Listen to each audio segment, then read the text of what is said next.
Hello everyone, welcome back to around Satya. क्या हाल चाल? बढ़िया। चलो, बढ़िया ही रहना चाहिए। तो आ गया हूं मैं एक बार फिर से आप सभी के लिए लेके हाई स्कूल पोइट्री का एक नया पोएम, एक दूसरा पोएम। और वो पोएम है a tiger in the zoo, जिसको कंपोज किया है लेजली नॉरिस ने। तो इस वीडियो में हम एक्सप्लेनेशन और इसके सेंट्रल आइडिया के बारे में जानेंगे। तो चलिए बिना समय गवाए इस वीडियो को शुरू करते हैं। Let's begin the video. A tiger in the zoo, इसमें क्या है कि एक बाघ है जो जू में यानी चिड़ियाघर में बंद है। तो सबसे पहले जो पोएट हैं उसके बारे में बात करते हैं। फिर एक और बाघ है जो खुले जंगल में इधर उधर घूमता है, बिल्कुल आज़ादी की जिंदगी जीता है। तो दोनों में ना कंपैरिजन किया है लेस्ली नॉरिस ने, और उन्होंने बताया है कि एक बाघ के लिए उसकी जो आज़ादी है, उसकी फ्रीडम है, उसकी क्या वैल्यू होती है। तो चलिए देखते हैं। लिखा है he stalks in his vivid stripes. He यानी वह, स्टॉक्स का मतलब होता है चलता है, इन हिज अपने, विविध का मतलब होता है जीवंत जीवित, स्ट्राइप्स का मतलब होता है धारियां या पट्टियां। द फ्यू स्टेप्स मतलब कुछ कदम, ऑफ हिज केज मतलब अपने पिंजड़े में, मतलब केज में क्या होता है, पिंजड़े में कुछ कदम वो चलता है। On pads of velvet quite, on pads, pads का मतलब क्या होता है कि उसके जो पैर हैं, ऑफ वेलवेट, वेलवेट मतलब मखमल के जैसे, क्वाइट मीन्स बिल्कुल, मतलब कि वहां पे जो उसके पैर हैं वो बिल्कुल मखमल के जैसे कोमल है या मुलायम है या गद्देदार पंजे हैं उसके। In his quiet rage, in his यानी अपने, क्वाइट का मतलब होता है शांत, रेज का मतलब होता है गुस्से में। यानी यहां पे ये कहा जा रहा है, यहां पे जो टाइगर है ना, उसको पिंजड़े में बंद कर दिया गया है। अब वो बेचारा पिंजड़े में इधर फिर इधर, मतलब इधर से उधर चलता है, बहुत गुस्से में है, लेकिन वो अपने गुस्से को शो नहीं कर सकता, दिखा नहीं सकता, क्योंकि वो सलाखों के पीछे, मतलब पिंजड़े में बंद है। अब गुस्सा दिखाए किसे? अगर वो दहाड़ेगा भी तो बेचारा असहाय है, वो दहाड़ करके आगे नहीं जा सकता, क्योंकि आगे लोहे के छड़े लगे हैं जो उसे नहीं तोड़ सकता, इसलिए गुस्से में इधर से उधर चलता है। फिर he should be lurking in Shadow. अब यहां पे जो कवि हैं वो कह रही हैं यहां पे कि उसे कहां होना, कहां चाहिए, पिंजड़े में नहीं, कहां होना चाहिए। ही शुड बी, उसे होना चाहिए लर्किंग इन शैडो। लर्किंग का मतलब होता है घात लगा के बैठे हुए, इन शैडो, शैडो का मतलब है किसी छाया में, किसी पेड़ की छाया में। स्लाइडिंग या स्लाइडिंग, उसे फिसलना चाहिए through long grass, through means के जरिए से होते हुए, लॉन्ग ग्रास मतलब लंबी लंबी घासों में उसे फिसलना चाहिए, मतलब कि दौड़ रहा है तो फिर फिसलेगा उसमें। नियर, कहां? नियर मींस पास में। The water hole, the water hole का मतलब क्या था? वाटर से पानी, होल का मतलब गड्ढा, यानी जहां पे पानी का गड्ढा, यानी तालाब के पास। वेयर, जहां से, प्लम्प, प्लम्प का प्लम्प डियर मतलब मोटा ताजा, हिरन, पास मतलब गुजरता है। ठीक। अब यहां पे ये कह रहे हैं कि जो बाघ है उसे जंगल में होना चाहिए, उसे घात लगाकर बैठे होना चाहिए एक छाया के नीचे, झाड़ी में, जहां पे आराम से वो फिसलते हुए, सरकते हुए इंतजार कर रहा हो एक तालाब के पास में कि हिरन आएगा और वो उसे दबोच लेगा। ठीक, चलिए आगे देखते हैं। He should be snarling around houses. He should be, उसे होना चाहिए, स्नार्लिंग, स्नार्लिंग का मतलब होता है दहाड़ना या रोर करना, अराउंड हाउसेज यानी घरों के चारों तरफ। At the jungle's edge, at the jungle's edge मतलब जंगल के एज का मतलब होता है किनारे। बेयरिंग, दिखाते हुए या शो करते हुए, बेयरिंग मतलब दिखाते हुए, बेयरिंग से नंगा होता है मतलब दिखाते हुए। हिज वाइट फैंक्स, अपने नुकीले दांतों को, फैंक्स मतलब नुकीले दांत। हिज क्लॉज, अपने पंजों को। टेरराइजिंग, टेरराइजिंग मतलब डराते हुए, द विलेज यानी गांव को।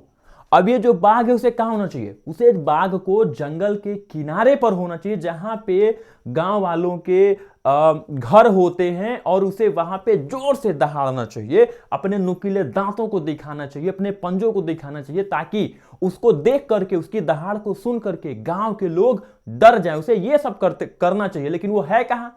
कैद है, पिंजड़े में बंद है। बट, लेकिन, he is locked in a concrete cell, लेकिन ही इज लॉक्ड, वह बंद है, इन अ कॉन्क्रीट सेल का मतलब होता है बजरी और सीमेंट से बनाया हुआ। सेल का मतलब क्या है? कमरा, जिसमें उसको बंद कर दिया गया, जहां से वो बाहर नहीं निकल सकता। हिज स्ट्रेंथ, उसकी ताकत, उसकी शक्ति। बिहाइंड मीन्स पीछे, बार्स का मतलब है छड़ों के पीछे। स्टैकिंग, चलते हुए। द लेंथ, लेंथ मीन्स लंबाई ऑफ हिज केज, अपने केज का मतलब क्या होता है? पिंजड़े की लंबाई को चलता है या उसको नापता है। इग्नोरिंग, नजरअंदाज करते हुए। विजिटर्स, आगंतुकों को, या जो उसको देखने गए चिड़ियाघर में। ठीक, तो यहां पे क्या हो रहा है, इस स्टेंजा में कवि कह रहे हैं कि लेकिन वो है कहां?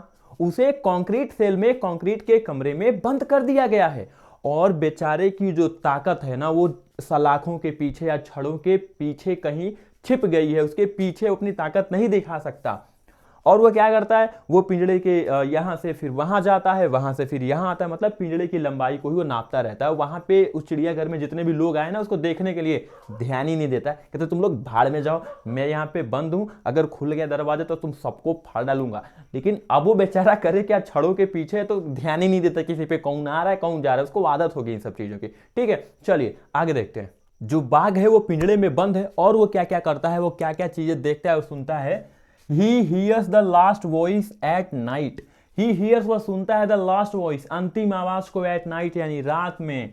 The पेट्रोलिंग कार्स, पेट्रोल का मतलब होता है गश्त लगाना, मतलब इधर से उधर से रात में गाड़ियां नहीं होती, घूमती रहती हैं। कार्स का मतलब होता है गाड़ियां या वाहन। एंड और स्टेयर्स मतलब घूरता है, विथ से हिज अपनी, ब्रिलियंट मीन्स होता है चमकीली, और ब्रिलियंट मीन्स बुद्धिमान भी होता है, बट यहाँ पे ब्रिलियंट मीन्स चमकीला होगा। ठीक है, आइज का मतलब होता है आंखें।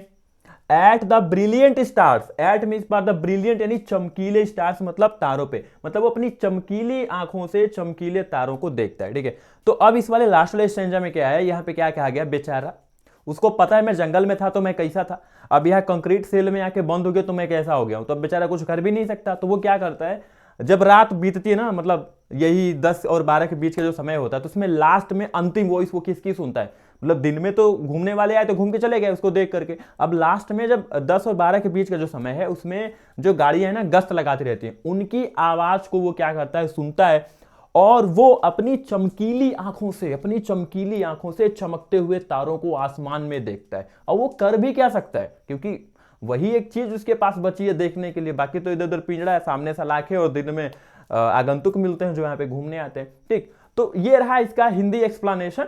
ठीक है, अगर हम इन नटसेल के बारे में बात करें तो कहेंगे कि इसमें जो कवि हैं पहले वो दिखाते हैं कि पिंजड़े में कैसे बंद है शेर, सॉरी बाघ, और फिर वो जब घूमता है तो बाघ कैसा होता है। ठीक है, तो दोनों में ना कंपैरिजन किया है, तुलना किया है। ठीक है, आइए अब जान लेते हैं इसके सेंट्रल आइडिया के बारे में। ठीक, तो ये है central idea of the poem a tiger in the zoo. आइए जानते हैं।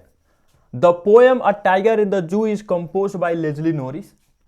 A tiger in the zoo Kavita Leslie Norris जी के द्वारा लिखी गई है। द पोएट यानी जो कवि है कंट्रास्ट एंड कंपेयर्स, कंट्रास्ट का मतलब यहां पे होता है ना विरोधाभास, कंपेयर्स का मतलब है तुलना करना, मतलब कंट्रास्ट करना एंड कंपेयर करना, उसमें तुलना करना, उसमें विरोध करके देखना उसमें अलग अलग चीजें कौन सी हैं। द लाइफ यानी जीवन of a caged, of a caged का मतलब क्या है, पिंजड़े में बंद, टाइगर का मतलब होता है बाघ, विथ अ टाइगर एक बाघ के द्वारा लिविंग जो रह रहा है इन नेचुरल हैबिटेट, जो एक नेचुरल हैबिटेट में रहता है, प्राकृतिक आवास यानी जंगल में। ठीक है, तो इसमें तुलना किया गया है दो बाघों के बीच में, एक बाघ जो पिंजरे में बंद है और एक बाघ जो प्राकृतिक आवास में खुला घूम रहा है। ठीक, फिर आगे इसमें लिखा हुआ है थ्रू द पोएम यानी कविता के जरिए या कविता के माध्यम से, थ्रू मीन्स होता है के जरिए या माध्यम से, द पोएट यानी कवि ट्राइज कोशिश करता है टू कन्वे पहुंचाने का या भेजने का, दैट की कन्वे मतलब पहुंचाना चाहता है, मैसेज भेजना चाहता है, दैट की फॉरेस्ट एनिमल्स यानी जंगली जानवर शुड बी होने चाहिए अलाउड, मतलब उन्हें आज्ञा दिया जाना चाहिए या उन्हें परमिशन दिया जाना चाहिए, टू लिव रहने के लिए, फ्रीली यानी आजादी से, इन दियर नेचुरल हैबिटेट, इन दियर उनके नेचुरल हैबिटेट मतलब उनके प्राकृतिक आवास में। ठीक है, इस कविता के माध्यम से जो कवि हैं वो हमें यह संदेश देना चाहती हैं कि जो जंगली जानवर हैं उन्हें उनके प्राकृतिक आवास में रहने दिया जाना चाहिए, उनको अपनी आजादी को पाने दिया जाना चाहिए, आजादी से रहने दिया जाना चाहिए। ठीक है, freedom is important for every living being, जो फ्रीडम है ना, आजादी है, इंपॉर्टेंट मतलब बहुत महत्वपूर्ण होती है, फॉर एवरी लिविंग बीइंग हर जीवित प्राणी के लिए। मतलब इंपॉर्टेंट का मतलब क्या है, सबको अच्छी लगती है अपनी आजादी। क्यों, जैसे आप देख रहे हो स्क्रीन पे, आपको अगर कोई जेल में बंद कर दे आपको कैसा लगेगा, बहुत खराब लगेगा ना। ठीक वैसे ही बाघ को भी अपनी आजादी प्रिय है, हम इंसानों को भी अपनी आजादी प्रिय है। ठीक है, सबको अपनी आजादी अच्छी लगती है, प्यारी लगती है।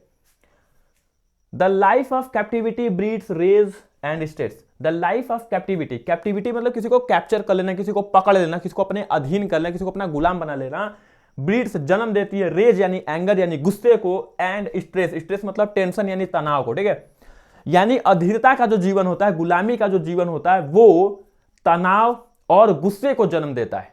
ठीक, तो ओवरऑल इस पूरी कविता में जो पोएट हैं उन्होंने कंपेयर किया है, तुलना की है, विरोधाभास किया है, एक एक जंगली बाघ से और एक पिंजड़े में बंद बाघ से, कि उन दोनों में क्या फर्क है। और अंत में वो हमें मैसेज देना चाहती है कि सभी जानवरों को अपने प्राकृतिक आवास में जीने का पूरा हक है। यानी ओवरऑल कवि हैं वो कहना चाहती हैं कि फ्रीडम सभी के लिए बराबर है और स्वाधीनता हमारा जन्मसिद्ध अधिकार है। मतलब आजादी हमारा जन्मसिद्ध अधिकार है, हमारा ही नहीं, हर एनिमल का, हर जानवर का।